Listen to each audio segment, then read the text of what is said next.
Hi, I'm Lillian McCullough, and welcome to Teen Talk. I'm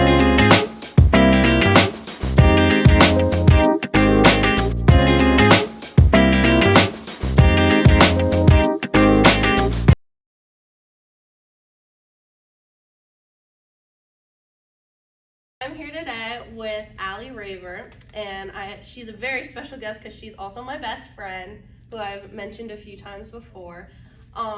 So in honor of Stress Awareness Month, which is what April is, we're going to talk about my personal experience with anxiety, and then Allie's going to share a little bit about what it's like to have a friend with a mental illness. So I have a little bit of a cold right now, so if I cough or anything, that is why. So I've kind of always had anxiety, but it got really bad last year when I just would have these like breakdowns like at least once a week, and they just kept happening, and I didn't know what was happening to me, and it was an awful feeling. Like I felt like I was gonna vomit, and then I just felt so exhausted afterwards, and I didn't know what was happening. So my mom finally told me that I need to go get some help from someone else other than just sitting at home and trying to figure out what was happening with me. So I talked with my doctor, and I filled out one of these tests, and it turns out I had anxiety. And then I started taking medicine for it, and I feel better now, but it took a while to get there, and it was a really, really hard time, to the point where I thought about killing myself because of how terrible it was and how bad it made me feel.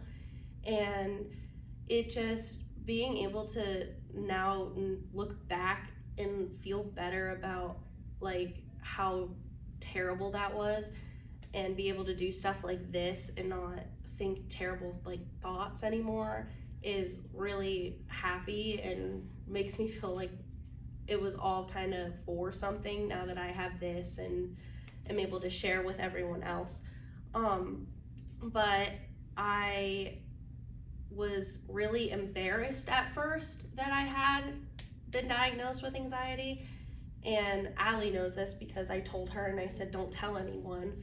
But I started to see more people talk about it, and I was like, oh, more people have this, they just don't share it, and I don't really understand why I'm embarrassed about it.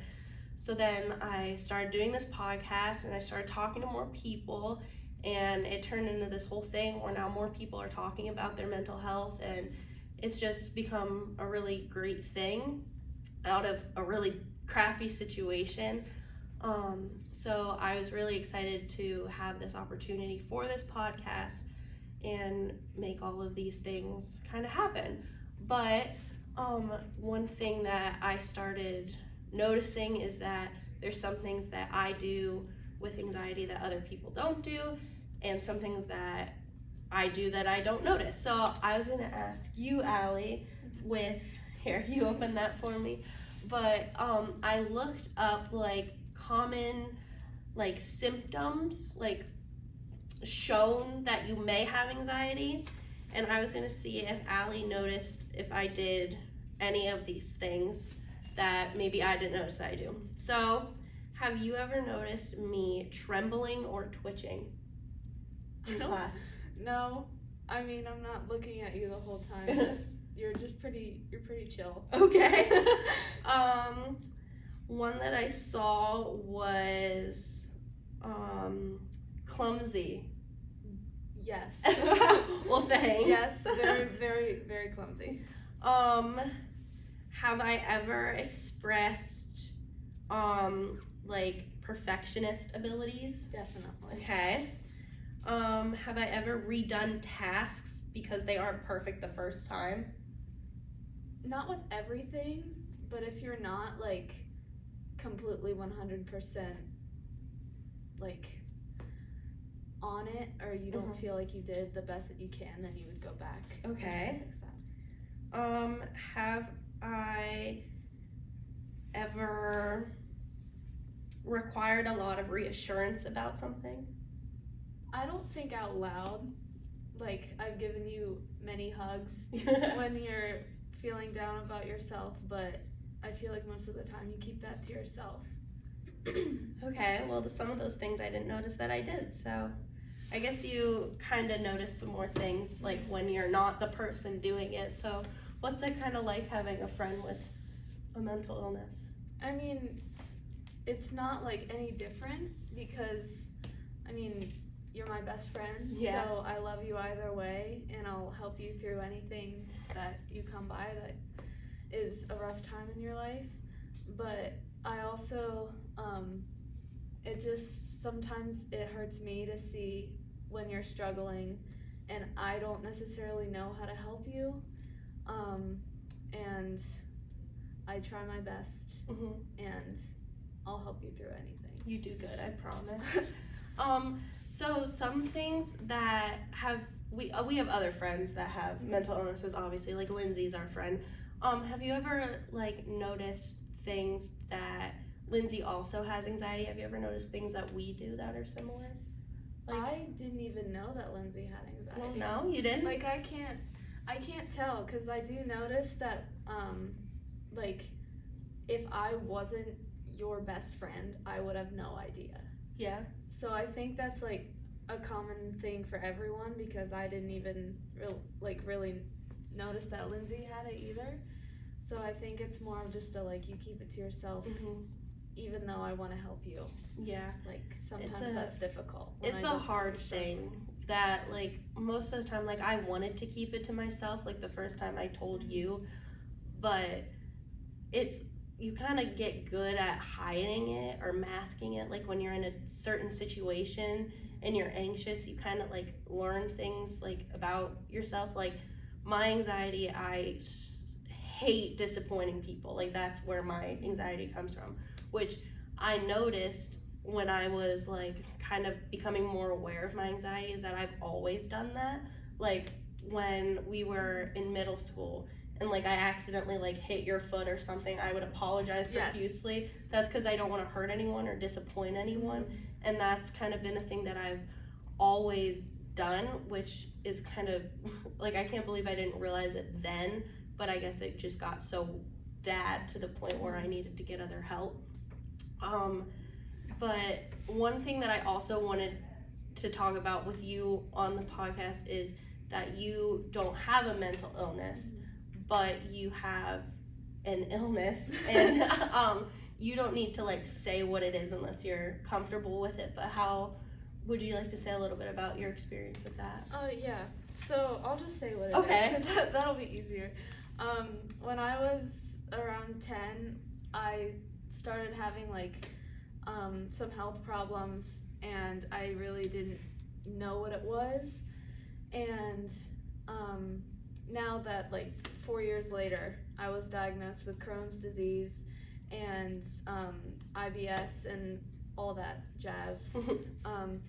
But it was really tough learning how to manage it, and it was whenever I would go, like I would refuse to go places. Like I would always make up an excuse just because thinking about going to these places and then having like a flare up of the Crohn's disease was like really stressful.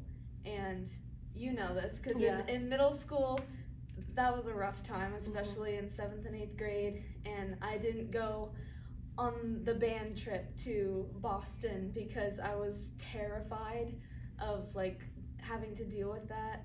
But now that you know, like we have all this, our system that we use to Yeah. help each other, and yeah, it's been a difficult 6 years, but Yeah. we're getting there slowly. So that's obviously had like a really big impact on your mental health, and I've seen it and other people have seen it.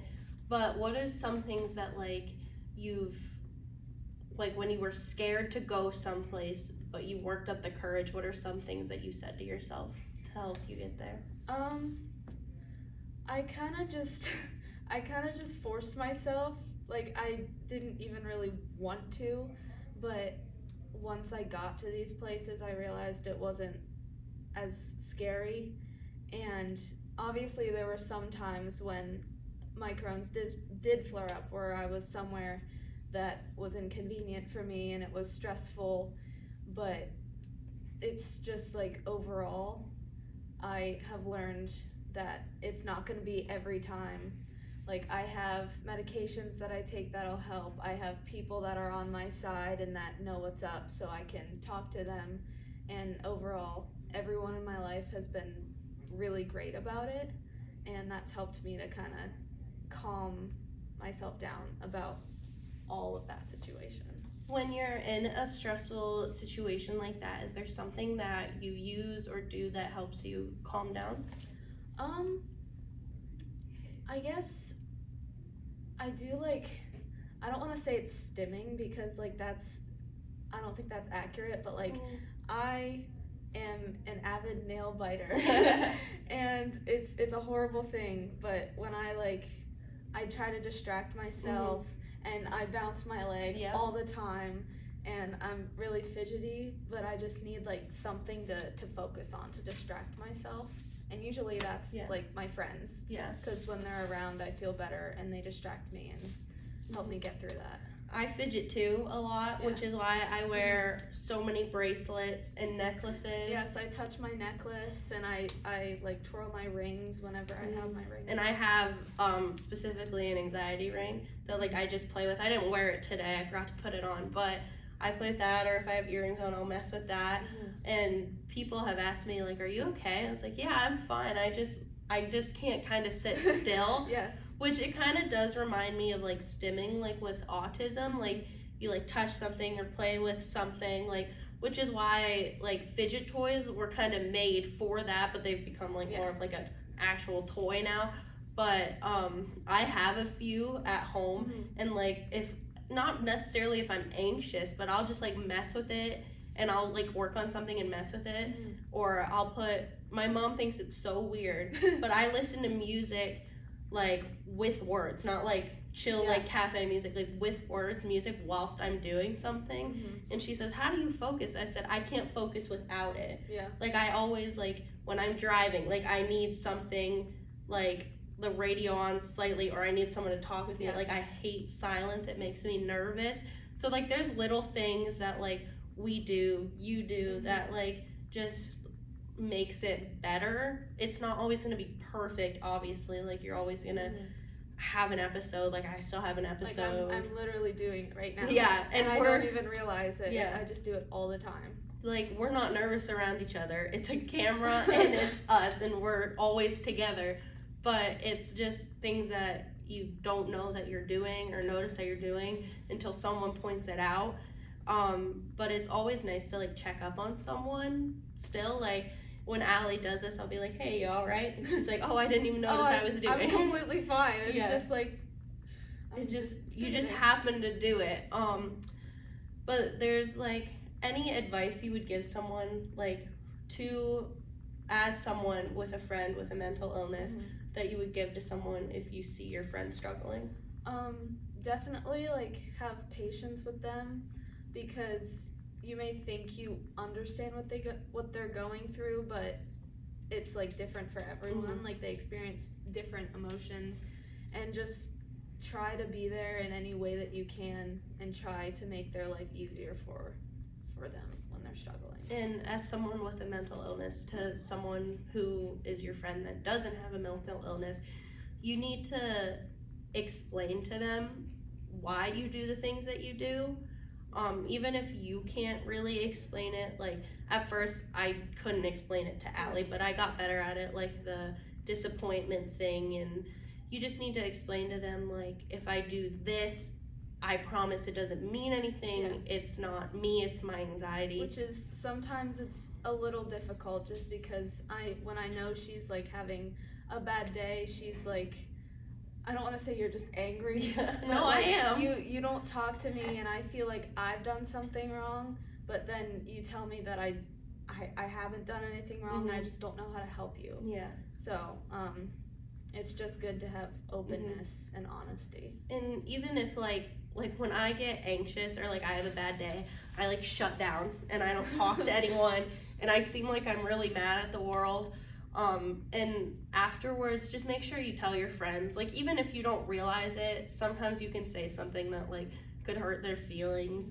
Just really try and really talk with your friends. I know like talking with your friends is really important in any relationship, friendship, anything. But especially when there's a mental illness involved, communication isn't always like Easy. yeah. But it's gotten better, obviously. We're still best friends after a lot of years. Yeah. And it's important to have those friends that you can talk to about anything, because if I can't talk to someone, then it just stays inside and you can't do anything about it, and it just makes your next episode worse. Which is why it's so important to have someone like Allie who's understanding and just there for you no matter what. I'll cry with her. Yeah, we'll cry together. Yeah, Look at us. I'm there for her, and she's here for me, and that's how we get by. That's how we get through it. So I like to end every episode with a quote from my guest. So Allie, what is your quote? My quote is from Jennifer Gale, and it says, "Some days you will be the light for others, and some days you will need some light from them. As long as there is light, there is hope, and there is a way." Well, that's great. Next month is May, which is Mental Health Awareness Month. So during that month, we will obviously have a podcast, but make sure you check up on your friends with mental health. Do something good for your mental health. Even if you don't have a mental illness, you still have mental health. Self-care day. Yes, have a self-care day. Hang out with your friends. Go do something fun and really just be like centered. And it's the end of the school year. We're stressed. We're tired. Everyone's going to be a little irritable, but make sure you're really taking care of yourself, because your mental health is so important, and it's something that will be important for the rest of your life. Well, thank you, Allie, for being on this podcast, and we will see you on the next episode.